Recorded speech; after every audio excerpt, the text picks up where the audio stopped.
आता हूँ तेरे हजूर, देखता तेरा जलाल। आता हूँ तेरे हजूर, देखता तेरा जलाल। साए में तेरे कदम, बस आता है ये ख्याल। साए में तेरे कदूस, बस आता है ये ख्याल। यसु पाक है, तू पाक है, सजदों पे सजदे करूं। यसु पाक है, तू पाक है, सजदों पे सजदे करूं। सजदों पे सजदे करूं। आसमां तख्त तेरा,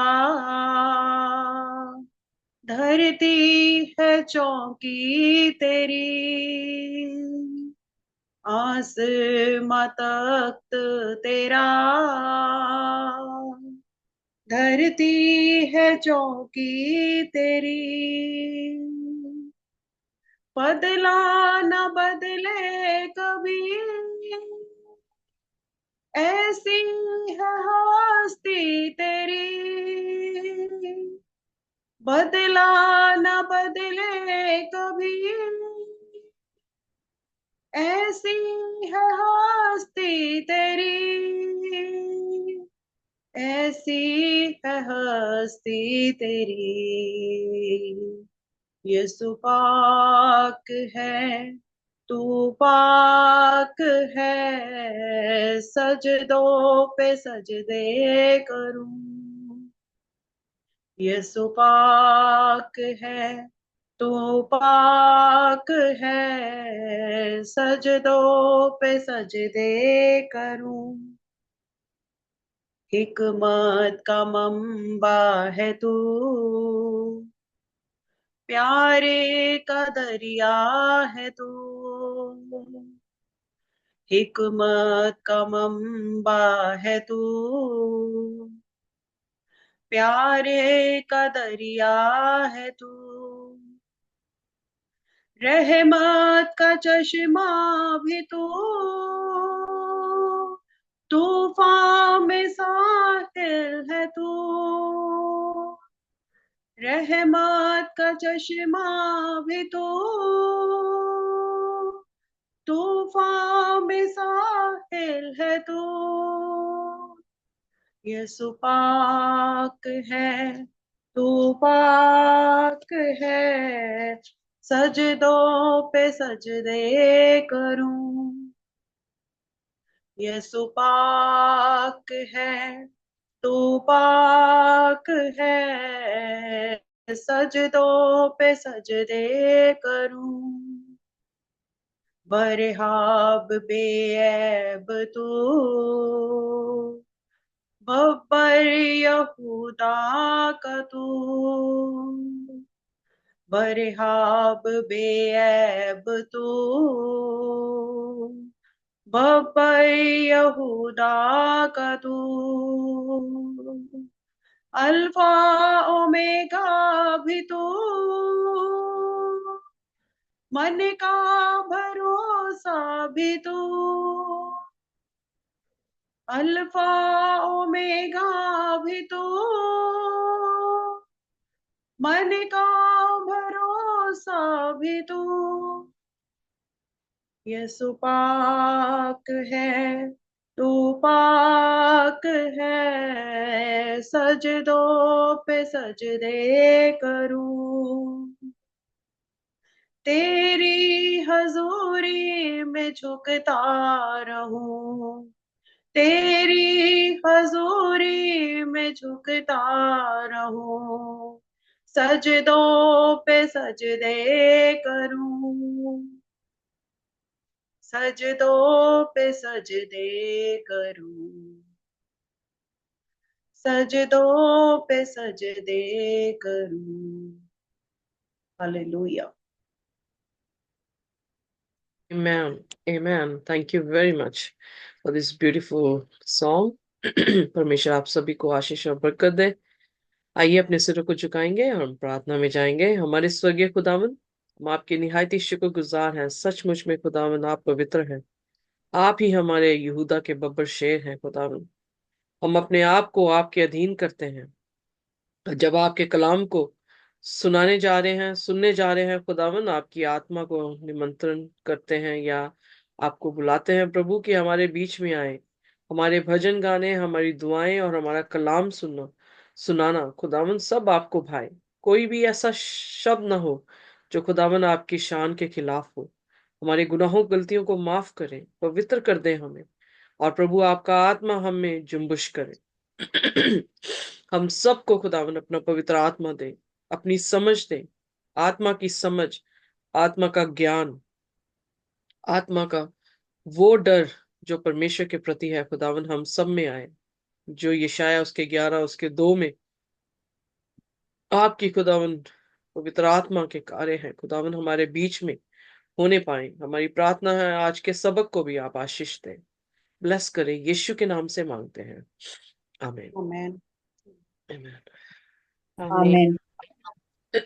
आप सभी का स्वागत है। आई एम सॉरी, मेरा थोड़ा वायरल हुआ है, बट होपफुली आपको नहीं होगा। नहीं होएगा, नहीं। Just joking with you. मेरे जोक भी ऐसे हैं, मुझे ही हंसी आती, किसी और को नहीं आती है। आवाज सुनाई दे रही मेरी? Can you here? बिल्कुल क्लियर से सुनाई दे रही है तो। हाँ हाँ दे रही है। थैंक यू, क्योंकि मैं थोड़ा स्लो बोल रही हूँ। सो आइए आज जो है हम देखेंगे। वेल, कल जो है मैं और जबेज बात कर रहे थे, तो हमने ये देखा कि खुदा ने किस तरह से हमारे लिए हायर डेस्टिनी चुनी है। तो मैं उससे कह रही थी कि जब मैंने कलाम पढ़ा, जब कलाम को समझने लगी, तो मुझे एक ही शब्द नजर आया, और वो ये था हायर डेस्टिनी। तो मैंने इस मिशन को, लाइक जो खुदा का मिशन है, उसकी आवाज, उसकी बुलाहट, उसकी वार्निंग जो है, वो देने की चाह रखी थी कि खुदा के लोगों को बताया जाए कि शैतान ने तो हमारे लिए इविल प्लान रखा था, पर खुदा के इस्टेब्लिश किया उसने एक ऐसी पीढ़ी को जो शैतान के विपरीत अपने चरित्र को जो है वो रखेगी। और जैसे शैतान ने इविल डेस्टिनी रखी थी, वैसे ही खुदा ने हमारे लिए हायर डेस्टिनी जो है वो रख दी। हालेलुया। सो आज की स्टोरी, जो सबक है, हम जानते हैं कि उत्पत्ति उसके पहले 3 अध्याय जो हैं, प्रभु यीशु मसीह खुदावंद के और इंसान के बीच में जो कहानी है, उसके प्रेम की कहानी, उसको दिखाते हैं। पर अफसोस की बात कि जब परमेश्वर ने बड़े प्रेम के साथ इस धरती को बनाया, हम सबको जो है वो बनाया, उसकी योजना थी, उसका प्लान था, और प्री प्लान और प्री डिजाइन प्लान, जिसे प्री डेस्टिन कहते हैं, वो ये था कि अगर पाप हो जाता है, पहले तो पाप मत करो, इसीलिए यूहन्ना ने कहा अगर हो जाता है तो हमारे पास ऐसा वकील है जो हमारे सब अधर्म के और पापों को क्षमा करता है, धर्म के कामों को जो है वो क्या करता है, माफ कर देता है। सो यीशु मसीह ने जो है प्लान पहले ही रखा हुआ था कि अगर ये पाप करते हैं, क्योंकि इनको चॉइस दी गई थी, और वो चुनाव ये दिया गया था कि वो पाप को चुन सकते हैं या धार्मिकता को चुन सकते हैं। वो धार्मिकता में थे, पवित्र थे, कोई पाप उनमें पाया नहीं जाता था। पर ये भी नहीं कि खुदा ने उन्हें इतला नहीं किया था, उन्हें नोटिफिकेशन नहीं दी थी, बल्कि खुदा उन्हें बताता बताता रहा कि वो पाप ना करें। पर आज की कहानी ये बताती है कि उन्होंने जो है वो पाप को चुन लिया। फिर भी परमेश्वर ने हमें नहीं छोड़ा। सो आइए देखिए उत्पत्ति उसका 3 अध्याय और उसकी पहली आयत से जो है हम पढ़ेंगे। किसने जो है उनको इंट्रोड्यूस किया? पाप। बाइबल बताती है उत्पत्ति उसका 3 और उसकी पहले वचन से कि शैतान ने जो है पाप उनके सामने इंट्रोड्यूस किया। आइए पढ़ते हैं उत्पत्ति उसका 3 और उसका पहला वचन।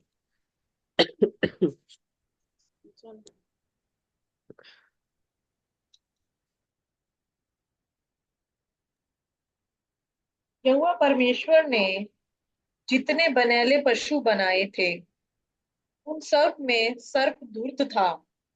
उसने स्त्री से कहा, क्या सच है कि परमेश्वर ने कहा है, तुम इस वाटिका के किसी वृक्ष का फल ना खाना? स्त्री ने सर्प से कहा, इस वाटिका के वृक्षों के फल हम खा सकते हैं, पर जो वृक्ष वाटिका के बीच में है उसके फल के विषय में परमेश्वर ने कहा है कि ना तो तुम उसको खाना और ना उसको छूना, नहीं तो मर जाओगे। या सो आगे यहाँ बढ़े। पर जो है, नहीं सिस्टर जी, आहिस्ते आहिस्ते। सो यहाँ पर हम देखते हैं कि इंट्रोड्यूस करने कौन आया? शैतान जो है वो आया। पर हवा ही क्यों? क्योंकि हवा जो थी वो वीकर वेसल थी। और क्योंकि मत्ती उसके 7 उसके 18 में लिखा है कि हर अच्छा पेड़ क्या देता है? अच्छा फल देता है, जैसे कि एक बुरा पेड़ बुरा फल देता है। सो स्त्री के जरिए से सीड का जो है वो कैरी होना, यानी उसे गर्भ धारण करना और गर्भ धारण करके इस धरती को भर देना, ये खुदा की प्लानिंग थी। उसने उस प्लानिंग के ऊपर जो है वो क्या कर दिया? कॉन्ट्रफिट जो है वो खड़ा कर दिया, अपोस्टेसी जो है उसने खड़ी कर दी। खुदा के प्लान में था कि अच्छी औरत अच्छे बच्चों को जन्म देगी, ये धरती जो है वो अच्छी रहेगी, पवित्र रहेगी। पर उसने क्या किया? उसने हवा को जो है वो बहकाया या उसे डिसीव किया, इस कारण ताकि जो वो अपनी कोख में रखे तो क्या हो? वो अच्छा फल ना लेकर आए। सो इसलिए औरत जो थी उसका टारगेट था। अगर हम कभी भी डिस्कवरी चैनल देखते हो तो हम वहां पे देखते हैं कि जब भी कोई शेर अपने शिकार के लिए जाता है तो किस पर वो ज्यादा शिकार करता है?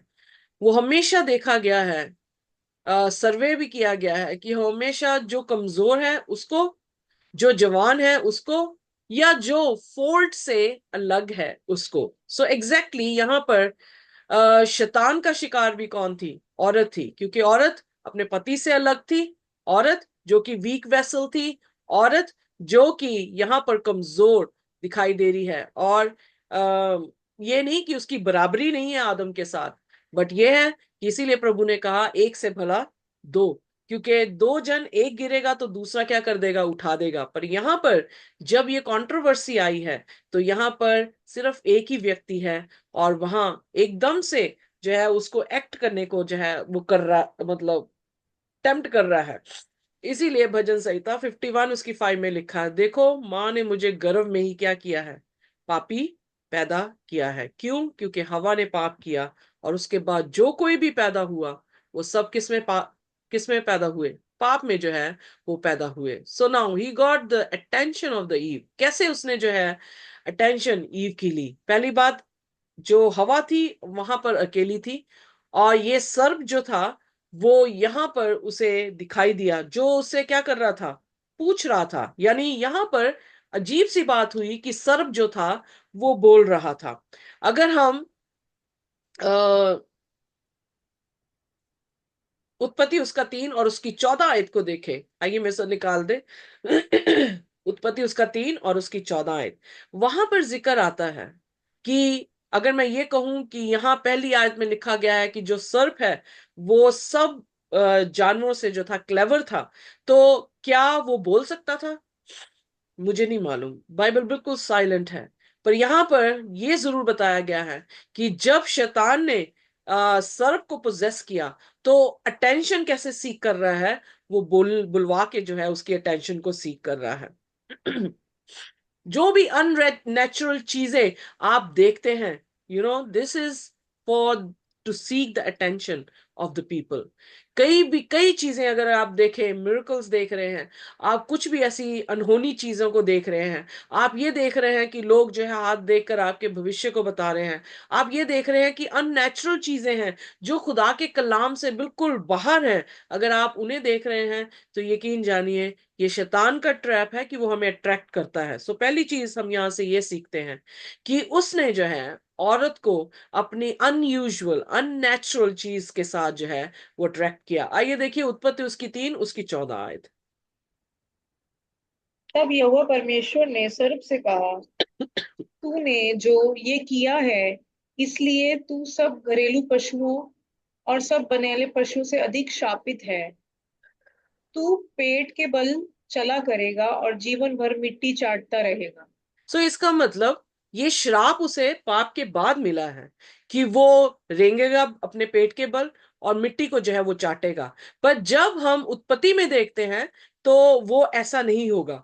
सो बिकॉज जितनी भी क्रिएशन खुदा ने की थी वो बहुत ही खूबसूरत की थी। किसी को मिट्टी चाटने के लिए नहीं दिया था, या किसी को पेट के बल में जो है वो चलने को नहीं दिया। बट पाप के बाद स्पेसिफिकली सरपेंट को जो है वो क्या क्या कहा गया कि वो पेट के बल पे चलेगा और क्या होगा, वो जो है मिट्टी को चाटेगा। सो एग्जैक्टली तो हमें नहीं पता, बट जितना पता है मैं उतना विश्वास करती हूँ कि परमेश्वर ने जो है सर्प को कर्स किया था, और उससे पहले वो कैसा था उसकी पिक्चर जो है हमें नहीं पता। पर ये सर्प बोला, जब उसने बोला तो उसने एक ऐसा प्रश्न उसके सामने खड़ा किया जो बहुत ही विचित्र था। आइए दोबारा से जो है उस प्रश्न की तरफ हम जाएंगे, जो कि उसके पहले वचन में मिलता है। ध्यान से पढ़े, क्योंकि आप इन वचनों से जो है खुद सीखेंगे कि उसने क्या विचित्र प्रश्न उससे पूछा।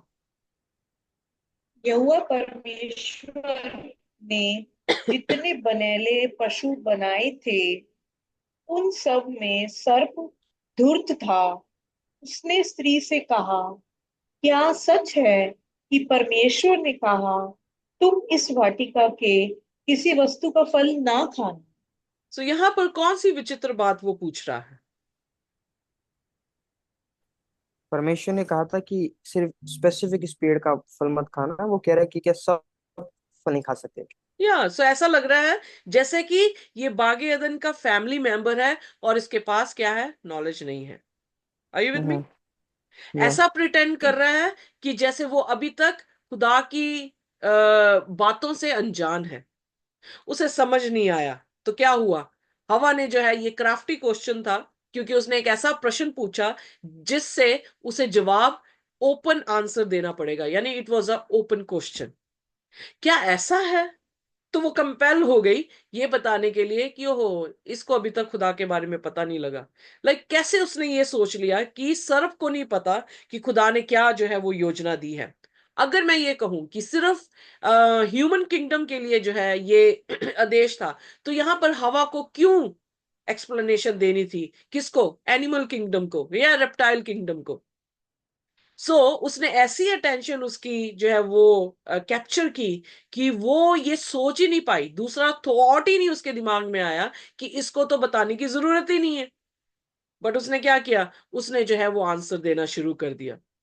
कई बार आप देखते हैं बड़ी अगर आप खूबसूरत हैं और आपने अपनी पिक्चर्स जो है अपलोड की हैं फेसबुक में, सोशल मीडिया में, तो लोग आपको अप्रोच करने लग जाते हैं।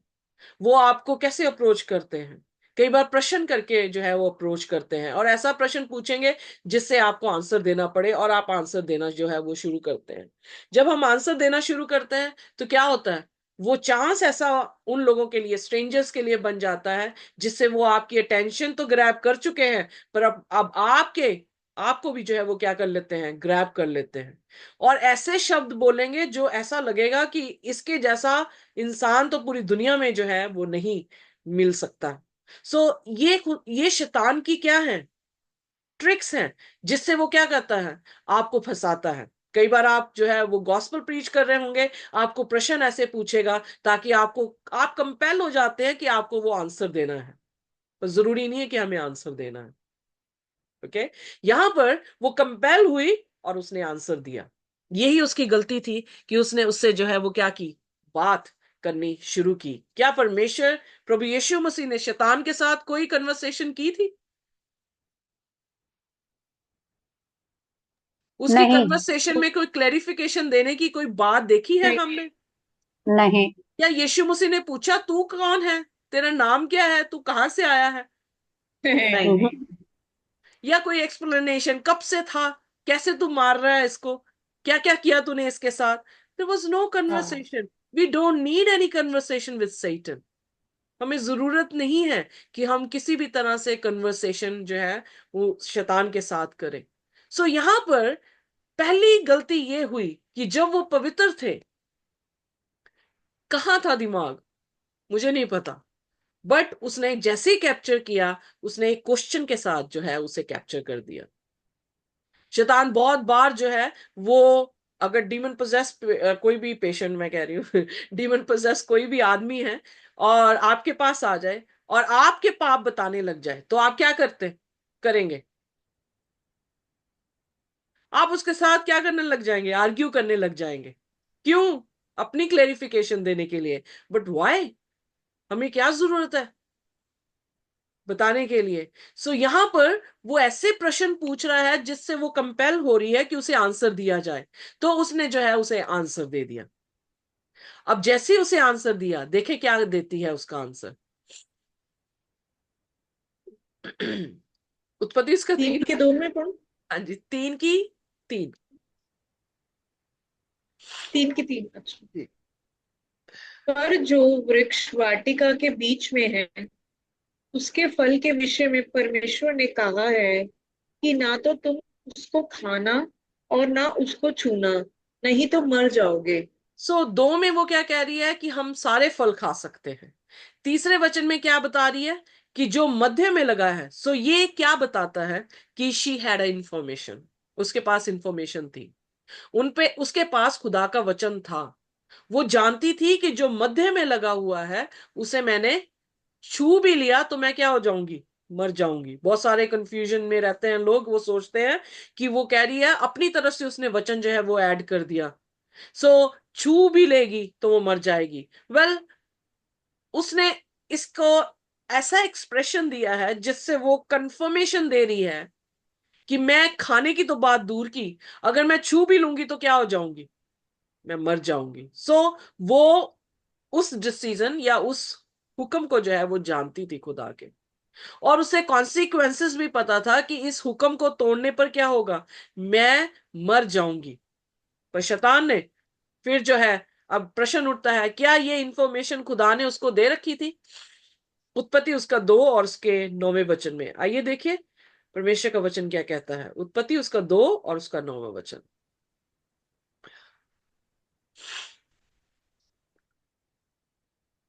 और यहोवा परमेश्वर ने भूमि से सब भांति के वृक्ष जो देखने में मनोहर और जिसके फल खाने में अच्छा है उगाए, और वाटिका के बीच में जीवन के वृक्ष को और भले या बुरे के ज्ञान के वृक्ष को भी लगाया।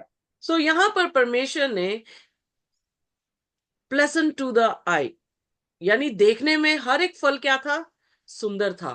खाने में हर एक फल क्या है? भला है, अच्छा है।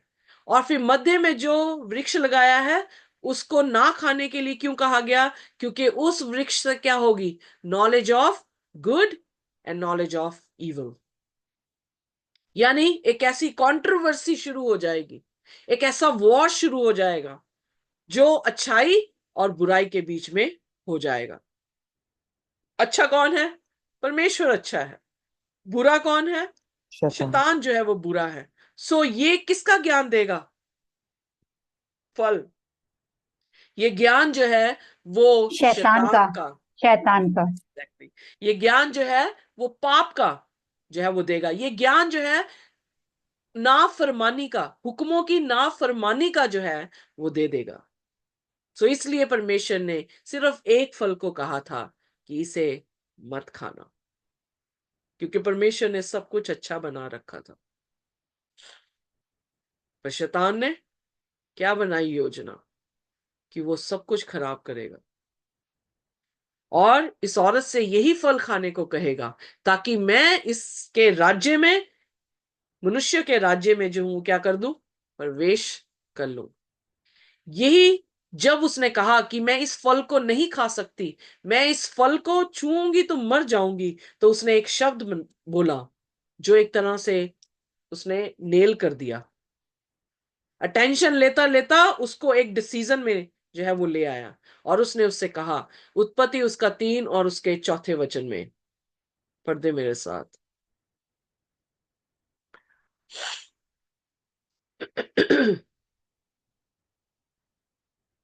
तब सर्प ने स्त्री से कहा, तुम निश्चय ना मरोगे।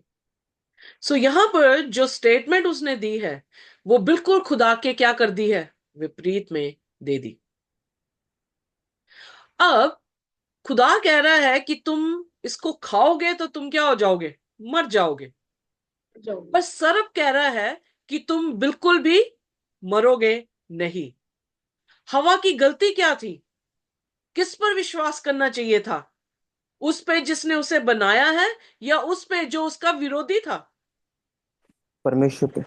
उसे परमेश्वर पर विश्वास करना चाहिए था, क्योंकि परमेश्वर ने उसे बनाया था और परमेश्वर जानता था कौन सी चीज उसके लिए अच्छी है और कौन सी जो है वो बुरी है। पर शैतान जो विरोधी था परमेश्वर का, वो उसका भी विरोधी था और उसको क्या कर रहा है। इसीलिए कभी आप देखें, अगर आपके विरोधी हैं तो वो विरोधी आपके बच्चे के जरिए से जो है वो दुश्मनी करता है।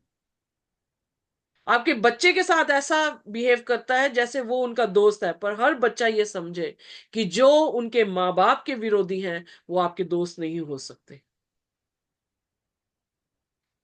और बहुत सारी फैमिलीज में मैंने देखा है कि बच्चों के जरिए से उन्होंने जो है वो क्या किया है, उनके माँ बाप के साथ बदला लिया है। सो उसी तरह से यहां पर भी शैतान ने क्या किया, परमेश्वर से मतलब बगावत करने के लिए उसने इनको भी उस्काया, मतलब इनको भी जो है इस मोड़ में खड़ा कर दिया कि ये भी क्या कर दे, परमेश्वर के सामने बगावत ऐलान कर दे। और बाइबल में लिखा है, इसीलिए यीशु मसीह के वचन में लिखा है, यूहन्ना उसका 8 उसकी 44 आयत में, कि तुम अपने पिता शैतान के हो। पढ़ दे मेरे साथ, यूहन्ना उसका 8 और उसकी 44 आयत।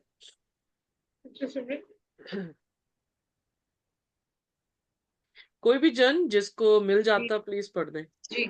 यूहन्ना 8 उसकी 44। हाँ जी। तुम अपने पिता शैतान से हो और अपने पिता की लालसाओं को पूरा करना चाहते हो। वह तो आरंभ से हत्यारा है और सत्य पर स्थिर ना रहा, क्योंकि सत्य उसमें है ही नहीं।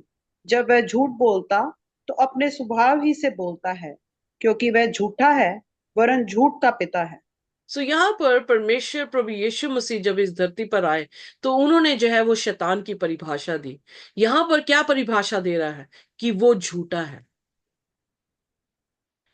अगर बागे अदन में उसने कहा कि तुम बिल्कुल मरोगे नहीं, तो इसका अर्थ क्या है, उसने वहां पे क्या बोला था, सच? उसने वहां झूठ। पर नहीं, झूठ जो है नहीं, वो बोला था। बाइबल में लिखा वो अपने स्वभाव से झूठ बोलता है, यानी उसमें कोई भी खुदा का स्वभाव नहीं, क्योंकि उसने कहा उसमें सत्य ही नहीं। तो सत्य कौन है? प्रभु यीशु मसीह है, खुदावंद खुदा है। सो अगर यीशु मसीह उसमें बिल्कुल भी नहीं है, तो वो हर चीज जो बोल रहा है वो किससे बोल रहा है, अपने आप से, अपने अधिकार से जो है वो बोल रहा है। पर क्या यीशु के समय में लोग उसकी बातों को मान रहे थे? नो। नहीं। मान रहे थे। कैसे नहीं? शैतान की, हाँ, शैतान की बात को मान रहे थे। या सो या हाँ देखिए, तभी वो शैतान कह की। रहे, सॉरी मैंने मे बी मेरी शब्दों में हाँ गलती वी होगी, थॉट कि यीशु की बात को मान रहे थे क्या? हाँ हाँ हाँ। नो या वरीज, आई एम सॉरी। सो मुझे शैतान बोलना चाहिए था। सो यहाँ पर जो है वो जिक्र आया है कि वो किसके बच्चे हैं, शैतान के बच्चे हैं। क्यों? क्योंकि वो यीशु मसीह को भी क्या करने चाह रहे थे, मारना चाह रहे थे। झूठ बोलता है, हत्यारा है, हमें मारना चाहता है, हमेशा की मौत देना चाहता है। पर फिर भी हम इतने अंधे हो चुके हैं कि हम क्या कर रहे हैं, खुदा की बात को नहीं सुन रहे, हम शैतान की बात पर भरोसा कर रहे हैं। बाइबल में लिखा, पहला यूहन्ना उसका 2 और उसकी 4 आयत, उसमें लिखा, जो कोई भी ये कहे कि मैं खुदा को जानता हूं और उसके हुक्मों को ना माने, तो वो क्या है, वो झूठा है और सत्य उसमें नहीं है। नहीं है।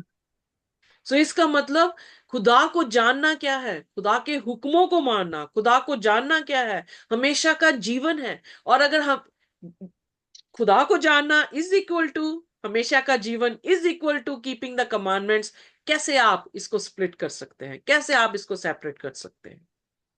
बाइबल का एक एक वचन जो है वो सत्य बता रहा है। पर जब उसने कहा कि तुम मरोगे नहीं, क्या वो सही था? उसकी बात सत्य थी? नहीं थी, क्योंकि प्रूव कर गया। क्या?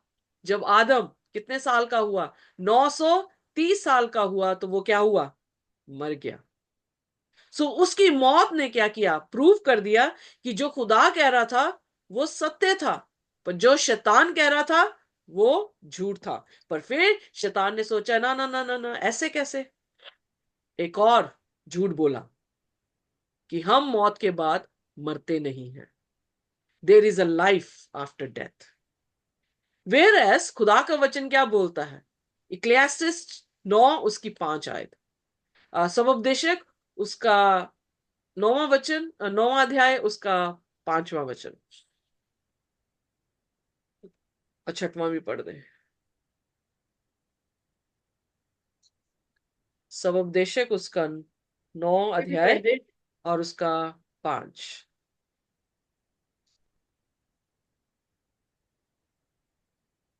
जी। क्योंकि जीवते तो इतना जानते हैं कि वे मरेंगे, परंतु मरे हुए कुछ भी नहीं जानते, और ना उनको कुछ और बदला मिल सकता है, क्योंकि उनका स्मरण मिट गया। आगे पढ़ दे प्लीज, 6वां वचन। उनका प्रेम और उनका बैर और उनकी डाह नाश हो चुकी, और अब जो कुछ सूर्य के नीचे किया जाता है उसमें सदा के लिए उनका और कोई भाग ना होगा। सो जब खुदा का वचन ये चीज कह रहा है, हम कैसे उसको ढांप के ये विश्वास करते हैं कि हम मौत के बाद जो है वो जीतते हैं? 9 का 10वां वचन, सबोपदेशक 9वां उसका 10वां वचन जी। प्लीज पढ़ दें। जो काम तुझे मिले उससे अपनी शक्ति भर करना, क्योंकि अधलोक में जहां तू जाने वाला है, ना काम, ना युक्ति, ना ज्ञान और ना बुद्धि है। इसका मतलब मरने के बाद क्या है? कोई जीवन नहीं है, मरने के बाद कुछ नहीं है। तो यीशु मसीह ने मरने को क्या नाम दिया? यूहन्ना उसका 11 और उसके 11वें वचन में प्रभु यीशु मसीह ने अपने चेलों से कहा, लाजर क्या कर रहा है? सो रहा है, हो रहा है। आओ हम उसे जाकर क्या करें? उठा दें। तो वो सोचने लगे कि यीशु मसीह शायद जो है उसे सोने से उठाने वाला है, तो वो कह रहा है कि उसे सोने दो। पर यीशु मसीह किसके बारे में बात कर रहा था? यीशु मसीह उसकी मौत के बारे में जिक्र कर रहा था। मौत को यीशु मसीह क्या कह रहा है? सो रहा है। जब आप सोते हैं तो क्या आपका ज्ञान होता है? क्या आप कोई टूल इस्तेमाल कर सकते हैं? क्या आप डिवाइस कोई यूज करते हैं? या आप जो है वो प्यार कर पा रहे हैं, नफरत कर पा रहे हैं? जब हम सो रहे हैं तो हम सो रहे हैं। इसीलिए ये शाया उसका 8 और उसकी 20 आयत में परमेश्वर का वचन क्या कहता है? आइए पढ़ दे। व्यवस्था और चितौनी ही की चर्चा किया करो। यदि वे लोग इन वचनों के अनुसार ना बोलें तो निश्चय उनके लिए पौ ना फटेगी। कितना क्लियर वचन है कि अगर खुदा के वचन के अनुसार, यानी लॉ क्या है? बाइबल में हुक्म है, बाइबल में प्रोफेसी है, टेस्टमनी हम ऑलरेडी सीख चुके हैं। प्रकाशित वाक्य में ये भविष्यवाणी की आत्मा है। इन दोनों से बना बना है खुदा का कलाम। कह रहा अगर लोग खुदा के कलाम के जरिए से बात ना करें तो क्या समझो कि उनमें रोशनी नहीं है, नहीं है, नहीं उनमें है। ज्योति नहीं है। ज्योति सत्य यीशु मसीह। प्रभु यीशु मसीह किसके बारे में कह रहा था? लाजरस के बारे में। और लाजरस की कब्र में जाकर अगर यूहन्ना उसका 11 उसकी 43 वर्ष में जाए तो वहां पर उसको जिलाता है। क्या कहता है? कम फोर्थ, कम आउट। और फिर क्या हुआ? जब दूसरे जो क्या कहते हैं, दूसरा झूठ शैतान ने बोला कि नहीं, मरने के बाद फिर जी उठते हैं, हम जीते हैं। तो फिर यहां पे क्या होता है? जब यीशु मसीह उसे उठा लेते हैं तो लाजरस की कोई भी ऐसी कमेंट्री और कमेंट्स जो है उसके मरने के बाद क्या हुआ उसका कोई जिक्र नहीं आता है। तो वो दूसरा झूठ भी क्या हो गया? नलीफाई कर दिया खुदावंद यीशु मसीह ने। तो फिर यूहन्ना उसके 11 उसकी 47 वर्ष में फकी फरीसी क्या करने लगे? शैतान जो है वो गुस्से में आकर कैसे यूज कर रहा है उनको, जो कि खुदा के कलाम को रखने वाले हैं, खुदा के कलाम को सुनाने वाले हैं। फकी फरीसियों को पकड़ रहा है और वो क्या कर रहे हैं? काउंसिल बिठा रहे हैं। क्या सोचने के लिए? हमें क्या करें इस आदमी का? ये बहुतेरे जो है वो चिन्ह दिखा रहा है। जो चिल्ड्रन ऑफ डेविल हैं वो क्या कर रहे हैं? ट्रुथ को किल करने की कोशिश कर रहे हैं। सो परमेश्वर के वचन में जब परमेश्वर ने ये कहा था कि तुम मर जाओगे, तो वो मरने लग गए। इसीलिए प्रभु यीशु मसीह के वचन रोमियो उसकी 3:23 में क्या लिखा है, am I right? 6:23 कि पाप की मजदूरी क्या है? मौत है। सो यूहन्ना 11:13 में एक्चुअल स्लीप की बात नहीं कर रहा था, लाजरस की मौत की बात कर रहा था। पर यहां पर जब हम उत्पत्ति की कहानी में आते हैं तो क्या देखते हैं? हवा का विश्वास किस पर था? कहां पर टिक गया उसका विश्वास? इसीलिए 2 कुरिन्थियन उसका 11 उसकी 3 में यह कहा गया है कि हवा जो थी वो सर्प से क्या करी गई? बहकाई गई, यानी वो बहक गई। पर आदम ने क्या किया? पाप किया। सो जो कमजोर थी, अकेली थी उस समय, कन्वर्सेशन जो है उसको उसके साथ स्टार्ट कर दी गई, और जब उसने कन्वर्सेशन में दाखिल हो गई, उस बातचीत में दाखिल हो गई, तो उससे क्या करवा दिया गया? पाप जो है वो करवा दिया गया। सो उसने यीशु मसीह पर विश्वास नहीं किया, उसने किस पे विश्वास कर दिया? एक क्रिएटेड बीइंग के ऊपर विश्वास कर दिया। सर्प क्या था? खुदा ने बनाया था। क्या वो खुदा से बढ़कर था? पर क्या उसे कह रहा है? हम ऑलरेडी पढ़ चुके हैं। क्या उसे कह रहा था कि जब तू इस फल को खाएगी तो क्या हो जाएगी? तेरी आंखें खुल जाएंगी। सो यहां पर हम उत्पत्ति उसकी 3 और उसकी 6 आयत में देखते हैं। 5वीं आयत पढ़ेंगे पहले। पढ़ दें प्लीज मेरे साथ। उत्पत्ति उसका 3 उसके 5 आयत। 5वें आयत। वरन परमेश्वर आप जानता है कि जिस दिन तुम उसका फल खाओगे उसी दिन तुम्हारी आंखें खुल जाएंगी और तुम भले बुरे का ज्ञान पाकर परमेश्वर के तुल्य हो जाओगे। यहां पर वो 3 चीजें उन्हें कह रहा है। तुम क्या हो जाओगे? तुम्हारी आंखें खुल जाएंगी, तुम गुड और इवल के बारे में ज्ञान पालोगे, और क्या होगा? तुम परमेश्वर जैसे हो जाओगे, तुल्य हो जाओगे। या उसके जैसे, उसके तुल्य जो है वो हो जाओगे। तो 6वें वचन में क्या हुआ? अतः जब स्त्री ने देखा कि उस वृक्ष का फल खाने के लिए अच्छा और देखने में मन भाऊ और बुद्धि देने के लिए चाहने योग्य भी है, तब उसने उसमें से तोड़कर खाया और अपने पति को भी दिया और उसने भी खाया। सो यहां पर उसने जो है 3 चीजें उसके सामने रख दी। उसने कहा खुदा जानता है जिस दिन तुम ये फल खा लोगे तुम्हारी आंखें खुल जाएंगी। उसने सोचा खुदा से भी बढ़कर कहीं पर नॉलेज है। बहुत सारे लोग ये सोचते हैं कि अगर खुदा के कलाम में जो है इवल स्पिरिट या स्पिरिट रेल्म के बारे में नहीं बताया गया, तो शायद इंसान जो है वो किताबों में जो लिख रहा है वो बताएगा। पर कैसे ऐसे हो सकता है? जब खुदा साइलेंट है किसी सब्जेक्ट पर, तो फिर इंसान उस सब्जेक्ट के बारे में आपको बता सकता है? नहीं। खुदा ने बताना होता तो खुदा क्या करता? कलाम में ही लिख देता। पर अगर वो चीज हमें नहीं बतानी है तो फिर जरूरत नहीं हमें वाइज बनने की, ये सोच के कि हम वाइज हो जाएंगे। हम वाइज नहीं है। बाइबल में लिखा परमेश्वर का भय मानना बुद्धि का आरंभ है। सो बुद्धि कहां से आती है? परमेश्वर के कलाम से, परमेश्वर से डरने से। डरना इन द सेंस ये नहीं कि डर के भाग के या छुप जाना, वो डर नहीं है, बुरा वाला डर नहीं है, अच्छा वाला डर है कि हम उसकी इज्जत करते हैं, हम उसको प्रथम जानते हैं। हम इंसानों को प्रथम नहीं जानते, हम खुदा के कलाम को प्रथम जानते हैं। सो उसने सोचा कि मैं जो हूं क्या हो जाऊंगी? वाइस, क्योंकि ये 2 चीजें तो सारे फलों में थी। Good for food, pleasant to the eyes, ये तो हर फल में थी।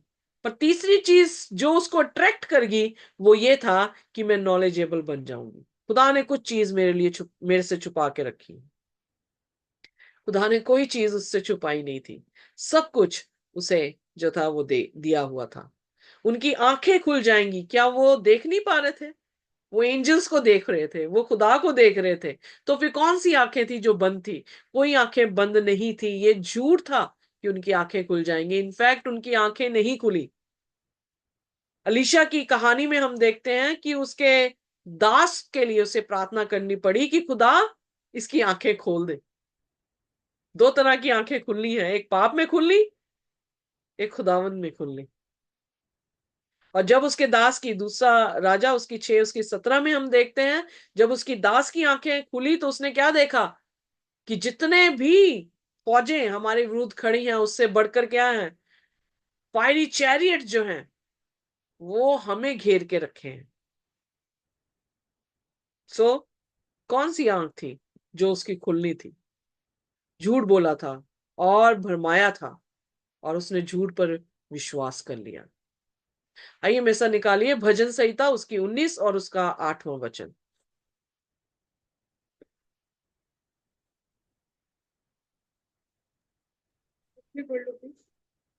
यहोवा के उपदेशक सिद्ध हैं, हृदय को आनंदित कर देते हैं। यहोवा की आज्ञा निर्मल है, वह आंखों में ज्योति ले आती है। सो कौन ज्योति देता है? यीशु मसीह के कलाम, यीशु मसीह के हुक्म। फिर उसके बाद उन्होंने हुक्म ही तो तोड़ा था, तो आंखें क्या होगी उनकी?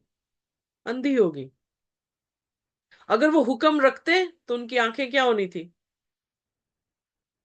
आंखों में रोशनी रहनी थी। इफिसियों की कलीसिया में जब हमने कल पढ़ा, उसका पहला उसके 19 में क्या बोल रहा है? The eyes of understanding. खुदा कैसी आंखें देता है हमें? समझ की आंखें जो है वो देता है, निर्बुद्ध की नहीं। वो निर्बुद्ध दे रहा था, पर बुद्धि को छोड़ के उन्होंने किसको चुन लिया? निर्बुद्ध को। उन्होंने खुदा के हुक्म को छोड़कर किसको चुन लिया? खुदा की नाफरमानी को। उन्होंने खुदा की आत्मिक जिंदगी को जो उसने दे रखी थी उसको छोड़कर उन्होंने किसको चुन लिया? फ्लैशली को, कार्नल लाइफ को, पाप से भरी हुई जिंदगी को। क्या उनकी आंखें खुली? बाइबल में लिखा, जब यीशु मसीह उनके पास आए तो उन्होंने क्या कहा कि हम नंगे हैं। आइए उत्पत्ति उसका 3 उसकी 7 आयत पढ़ दें। उनकी आंखें कैसी हो गई? खुल गई।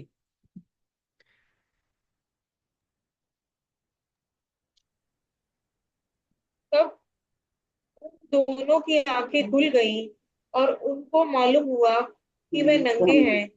इसलिए उन्होंने अंजीर के पत्ते जोड़ जोड़कर लंगोट बना लिए। सो यहां पर परमेश्वर ने साफ साफ लिखा है कि जो आंखें खोलने की वो चाह रख रहे थे वो आंखें खुल गई। और आंखें खुली तो क्या देखा? वो नंगे हैं। कैसे नंगे हो गए?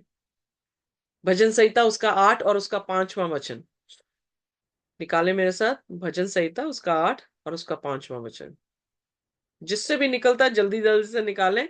लेसन बड़ा है और हम काफी लेट है, ये तो 2 पार्ट्स करने पड़ेंगे मुझे। क्योंकि क्योंकि तू तूने उसको परमेश्वर से थोड़ा ही कम बनाया है और महिमा और प्रताप का मुकुट उसके सिर पर रखा है। सो बाइबल में परमेश्वर ने कैसे बनाया था इसको?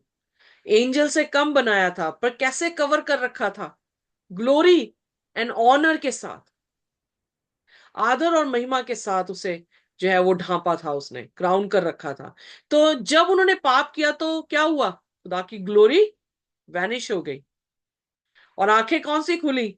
पाप की आंख खुल गई। और पाप की आंख ने क्या देखा कि हम तो क्या है? नंगे हैं। क्या वो पहले नंगे नहीं थे? नंगे थे, पर क्या कभी उन्हें महसूस हुआ था कि वो नंगे हैं?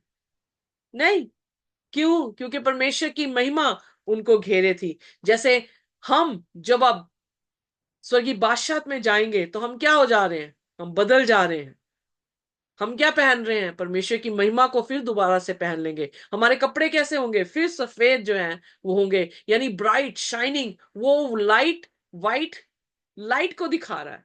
सो यानी ग्लोरी में जो है हम फिर दोबारा से कवर होंगे। और बाइबल में लिखा कि उन्होंने इससे पहले कि अपने आप को नंगा पाते, वो क्या हो गए, डर गए। सो यानी छुप गए, नंगे महसूस किया, और डर जो है वो महसूस कर दिया। पढ़ने में से उत्पत्ति उसका 3 उसकी 10 आयत। उसने कहा, मैं तेरा शब्द बारी में सुनकर डर गया, क्योंकि मैं नंगा था, इसीलिए छिप गया। ओके, पाप ने क्या किया हमारे बीच में? हम अब क्या करते हैं, खुदा से भी छिपते हैं। हम क्या करते हैं, अपनी धार्मिकता से अपने आप को ढांपने की कोशिश करते हैं, क्योंकि यीशु की धार्मिकता हम नहीं लेते हैं। हम सोचते हैं प्रभु यीशु मसीह के हुक्म कौन मानेगा, हम उसकी धार्मिकता नहीं ले सकते। हम अपने अच्छे काम करेंगे। बहुत सारे धर्मों में अच्छे काम किए जाते हैं, पुण्य के काम किए जाते हैं, रोटी खिलाई जाती है, लेट लेट के अपने पिलग्रमेज में जाया जाता है, उनके अच्छे काम हैं। पर क्या वो उन्हें बचा सकते हैं? नहीं। छुपते हैं खुदा से, नंगा महसूस करते हैं, और उससे डर कर भागते हैं, क्योंकि अंधकार के काम करते हैं, तो रोशनी के सामने जो है वो आना नहीं चाहते। आदम को नंगा कर दिया शैतान ने उस दिन। यीशु मसीह के साथ भी उसने यही दुराचार किया था। क्या यीशु मसीह को नंगा किया था उसने? मत्ती उसकी 27 उसकी 28 में क्या लिखा है? पहले उसको बैंजनी रंग के जो है वो कपड़े पहनकर उसके सामने जो है वो नील डाउन कर रहे हैं, मॉक कर रहे हैं कि तू राजा है। फिर उसके कपड़े उसको दोबारा जो है वो पहना दे रहे हैं। फिर क्रूस में उसको फिर दोबारा से जो है वो क्या कर दिया, उन्होंने नंगा कर दिया, और उसके कपड़ों में क्या कर रहे हैं, पर्ची डाली जा रही है। बाइबल में लिखा उसकी आंखें बंद कर दी उन्होंने। लूका उसका 22 उसकी 64 में उसकी आंखें बंद कर दी कपड़े के साथ, उसको मुक्के मार रहे हैं, उनको उसको मार रहे हैं, और उससे पूछ रहे हैं प्रोफेसाई कर कि किसने तुझे मारा है। आदम ने जो पाप किया था, उस पाप की पेनल्टी खुदा को पूरी तरह से देनी पड़ी। बाइबल में लिखा है कि उसने जो है इजिकियल उसकी 28 उसकी 19 में कि उसने सभी के बीच में टेरर पैदा किया। ये आयत हिंदी में पढ़नी बहुत जरूरी है। आइए देखिए इजिकियल 28 और उसकी 19 आयत। जल्दी से कोई भी खोल दे प्लीज। जी। देश देश के लोगों में से जितने तुझे जानते हैं, सब तेरे कारण विस्मित हुए। तू भय का कारण हुआ है और फिर कभी पाया न जाएगा। सो यहां पर परमेश्वर इजिकियल 28 अध्याय में जो है वो लूसीफर के बारे में बात कर रहा है। क्या उसने पैदा किया? टेरर जो है उसने पैदा कर दिया। और वो टेरर जो था आदम और हवा के बीच में जो है वो देखने को मिला। वो डर गए कि उनके साथ हुआ क्या। वो इनोसेंट थे, बट इनोसेंसी में उन्होंने विश्वास जो है वो खुदा पर नहीं रखा, उन्होंने शैतान पर रख दिया। और उसने जो है, टेरर का मतलब क्या है? एक्सट्रीम फियर, ट्रबल मेकर, दूसरे शब्दों में हम ये कह सकते हैं, जिसको दूसरा नाम डेविल जो है वो किया है। यीशु मसीह को उसने टेरर दिया। जब मरकुस की अंजील हमने 15 अध्याय पढ़ा था अपने सैबत वर्शिप में, तो हमने क्या देखा? 6 बार, 8 घंटे से भी कम टाइम में 6 बार उन्होंने इंटेरोगेशन यीशु मसीह की। उसके आंखों में पट्टी बांधकर जो है उसे थपेड़े जो है वो मारे, उसे मॉक किया, मजाक उड़ाया कि वो परमेश्वर है, मजाक उड़ाया कि वो राजा है, मजाक उड़ाया कि वो पिता का पुत्र है। और उस पर जो है 200 से लगभग 600 जनों ने थूका, उसके हाथ बंधे हुए थे। 10 बार उन्होंने चीख चीख के ये कहा कि इसको क्रूज पर चढ़ा दिया जाए। उसके सिर पर उन्होंने कांटों का ताज रख दिया, और रीढ़ के साथ उस सिर के कांटों के ताज को वो धसाते रहे। 40 कोड़े मारकर उसके पीठ में से उन्होंने उसके नोच नोच के उसके जो है वो मांस को निकाला। और इतनी एगनी में यीशु मसीह था कि उसके ब्लड लॉस के कारण वो शॉक की हालत में जो है कोई भी इंसान जा सकता था, पर वो फिर भी चलता गया, चलता गया। 4 बार उसे अनरिस्ट्रेन्ड बीटिंग दी गई, मतलब बिना रुके उसे मारा गया। जो 2 बार चर्च लीडर्स ने मारा, एक बार हेरोदियस के सामने मरा, एक बार जो है सोल्जर्स के सामने। यही 200-600 लोगों के बीच में जब थूका गया, उसे थपेड़े भी उन्होंने मारे। उसे एक जगह से दूसरी जगह जो है वो घसीट के लेकर जा रहे थे, उसके मुंह पर थप्पड़ मार रहे थे, और उसके हाथों और पांवों पर उन्होंने नंगे उसे क्रूस पर जो है वो कील ठोक दिए। जब उसने पानी भी मांगा तो उसे क्या किया, उसे विनेगर जो है, सिरका, उसे उसके मुंह में जो है वो डाला। क्या टेरर कम था? पर यीशु मसीह ने ये सब कुछ सहा क्योंकि हमने उसकी नाफरमानी की थी। और जो सजा हम पर आनी चाहिए थी, वो सजा उसने उस दिन क्रूस पर जो है वो ली। वो नंगा हो गया। किसके लिए? आपके लिए और मेरे लिए। वो उस दर्द से गया। उसने जितनी लानत दे सकता था यीशु मसीह के ऊपर, उसने वो सारी चीजें यीशु मसीह के ऊपर की कि उसका सब्र की बांध जो है वो तोड़ दे और वो कह दे कि मैं इन लोगों के लिए नहीं मरने वाला। क्योंकि उसी के सामने उसे 30 सिक्कों में जो है उसके ही चेलों ने बेच दिया। उसी के चेले ने उसे 3 बार उसका इनकार कर दिया। उसी के लोगों ने, जहां पर उसने रोटी उनको परोसी थी, उन्होंने उसके बदन को तोड़ दिया। उसने जो कुछ कर सकता था, उसने यीशु मसीह को, उसके सब्र को तोड़ने के लिए किया। पर यीशु मसीह डिटर्मिन था आपके लिए, मेरे लिए, अपने बच्चों के लिए, कि वो उन्हें स्वर्ग की बादशाह में लेकर जाएगा। आमीन। आमेन। खुदा के जैसे बनना चाहते थे, क्या बन सकते हैं? पतरस ने कहा, जिस प्याले को तू पीता है मैं भी पीऊंगा। तो यीशु ने क्या कहा? जो प्याला मैं पीता हूं कोई नहीं पी सकता, जो बपतिस्मा मैं लेता हूं वो कोई ले नहीं सकता। क्यों? क्योंकि जो उसने किया कोई इंसान नहीं कर सकता। खुदा के जैसे बनना चाहते थे, क्या बन सकते हैं? जब यीशु मसीह के आप करेक्टर्स को देखें, क्या उसके जैसा दर्द सहन कर सकते हैं हम किसी भी इंसान के लिए जो हमारे लिए जो है बिल्कुल भी प्यार ना रखता हो, जो हमारे दुश्मन हो? क्या उसके लिए वो दुआ कर सकता था? या कर सकते हैं हम? उसने दुआ की अपने एनिमीज के लिए, दुश्मनों के लिए, हे पिता इन्हें माफ कर क्योंकि ये नहीं जानते कि ये क्या करते हैं। खुदा जैसे बनना चाह रहे थे, पर किसके जैसे बन गए? शैतान। शैतान के जैसे बन गए। हाँ, वेरी सैड स्टोरी कि डिजायर रख रहे थे कि वो खुदा के जैसे बने, पर अफसोस की बात, लौदीकिया की कलीसिया में भी यही प्रॉब्लम है कि वो सोचते तो हैं कि वो अमीर हैं। लाउदीकिया हमारे समय का टाइम है, हमारे समय का चर्च है। सोचते तो हैं कि हम अमीर हैं, हमारे पास सब कुछ है। पर प्रभु यीशु मसीह क्या कह रहा है? यू आर रेचेड, अभागे हो तुम, नंगी। बुरे हो तुम, पुअर हो तुम, ब्लाइंड हो, नेकेड हो। वो ही उत्पत्ति की सिचुएशन आज की कलीसिया की सिचुएशन हो चुकी है। They are not better than Adam and Eve, they are worse than Adam and ewe.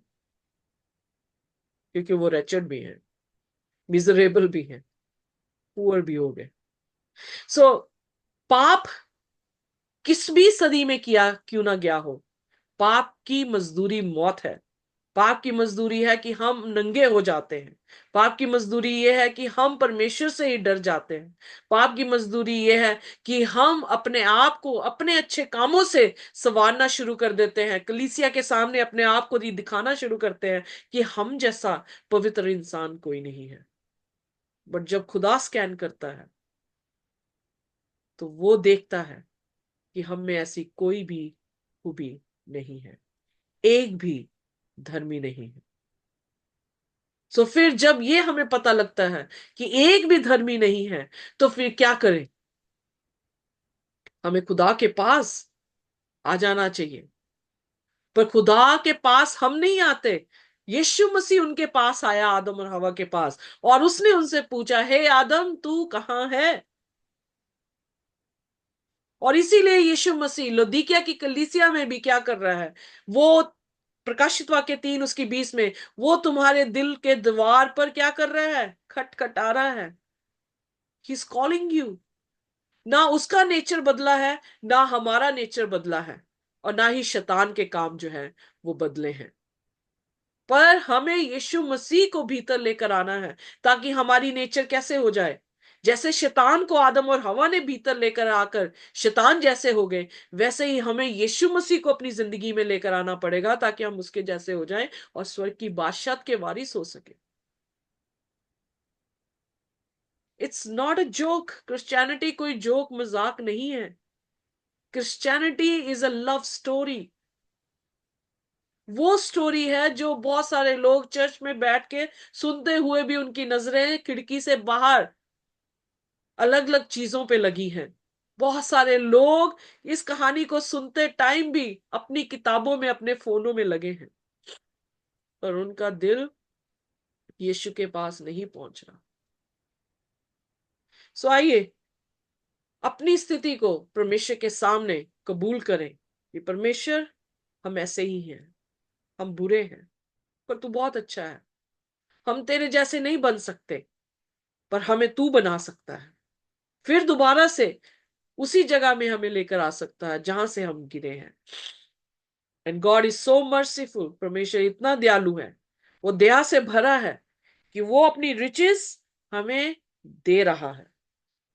पर सवाल उठता है कि क्या हम उसकी रिचेस को लेना चाहते हैं?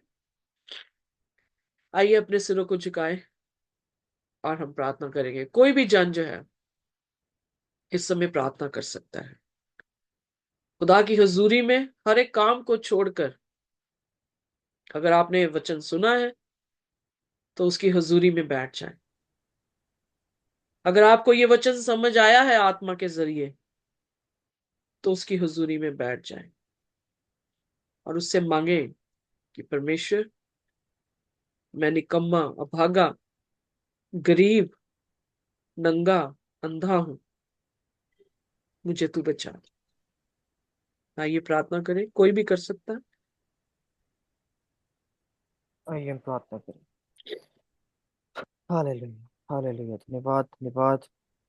फिर मेरे दयालु पिता, खुदावंद बाप, आपका धन्यवाद हो खुदावंद बाप। वचन कहता है आदि में वचन था और वचन परमेश्वर के साथ था और वचन ही परमेश्वर था। खुदावंद बाप, ये वचन देदारी हुआ और खुदा यीशु के रूप में मिला है। खुदा हम तेरा धन्यवाद करते हैं। खुदावंद बाप, तेरे जो भी खुदावंद बाप हमारे ऊपर उपकार है खुदा, हमारे सोचों से परे खुदावंद बाप, हम उनका बयान नहीं कर सकते, पर धन्यवाद देते तुझे खुदा कि तू हर पल हर वक्त खुदा अपनी दया हम पर दिखाते आता है। खुदा हम तेरा धन्यवाद करते हैं। खुदा हर वक्त हम तुझसे दूर जाते हैं खुदा, पर तू हर वक्त हमें अपने समीप बुलाता है, क्योंकि खुदा तू नहीं चाहता कि कोई भी खुदावंद बाप धर्मी नाश हो, परंतु तू इससे प्रसन्न होता है कि हर एक खुदा तेरी ओर फिरे। खुदा तू मौका देने वाला खुदा है खुदा। हम उस मौके को बार बार ना गवाए, तुझे सत्य में ना उड़ाए परमेश्वर, क्योंकि परमेश्वर सत्य में नहीं उड़ाया जाता। परमेश्वर तेरे समय पूरी पूरी प्रजा खुदा खामोश रहती है खुदा। खुदावंद बाप, हम तेरे भय में होकर चले खुदा। जो आज हमने देखा खुदा किस तरह विकर वसुल को वो शैतान ने पकड़ा, और तेरे गॉस्पेल के उलट में खुदा उसने बोल दिया कि क्या इस पूरे ईद आदन की वाटिका के सभी फल को खाने से मना किया। परमेश्वर एक क्वेश्चन जब उसने सब पूछा, जो हवा जानती भी थी कि वो शी वॉज नॉलेज, तब भी उसने उत्तर दिया खुदाबंद बाप। खुदाबंद बाप, हम भी खुदा कभी कभी अपनी धार्मिकता को बताने के लिए से उत्तर देते हैं खुदा, परंतु तू कहता है be silent because the war is not yours but God's. प्रभु तेरी खुदा ये लड़ाई है खुदा। खुदाबंद बाप, जब हमें कोई भी इस तरह डिसीव करने की कोशिश करता है खुदा, हम जाने खुदाबंद बाप कि हम नहीं परंतु तू उसका उत्तर देता है खुदा। हम प्रार्थना करके खुदा, यदि तेरी योजना है तो हम आगे बढ़े खुदा। हमारी इच्छा नहीं परंतु तेरी इच्छा पूरी हो। जो भी हम सीखते हैं खुदा, किस तरह खुदा वो लाइस शैतान ने कहे खुदा, और खुदाबंद बाप आज के जिंदगी में भी वही हम लाइस को देखते हुए आ रहे हैं खुदा। परंतु प्रभु आज हम इन सबसे अलग होकर खुदाबंद बाप तेरे समीप उन 1,46,000 जनों के नहीं पाए जाए खुदा, जो खुदा तुझ ही में मगन है। खुदाबंद बाप वैसे ही हमें बना तेरे राज्य के लिए चला खुदाबंद बाप, और खुदाबंद बाप हमें पाप से दूर रख खुदा। याबीस की प्रार्थना में ये थी, परमेश्वर मेरी हदों को बढ़ा और पाप से दूर रख खुदा। खुदा हमें पाप से दूर रख और तेरे निकट लेकर जा, और जो भी हम सीखते हैं प्रभु तेरी महिमा का कारण बने। जो भी हम सीखते हैं it's very painful Lord, but we know at the end sudden such will destiny but God establish Lord higher destiny. खुदावंद बाप, आप अनंत जीवन आपने बनाया है खुदा, हायर डेस्टिनी आपने में दिया आपका खुदा। खुदा आप हमें बढ़ाए और आपके राज्य के चले शिष्टों को ब्लेस करे और समन्ना से भरे, ताकि हम आपकी महिमा का कारण और बनने पाए। सारी महिमा आपको देते हुए हम सब इस दुआ को यीशु के नाम में मांगते हो खुदा, इस दुआ को यीशु के नाम में मांगते हो, and we all believers will see. Amen. Amen. Amen. आमीन। आमीन। खुदा आप सभी को आशीष और बरकत दे। Thank you sister ji.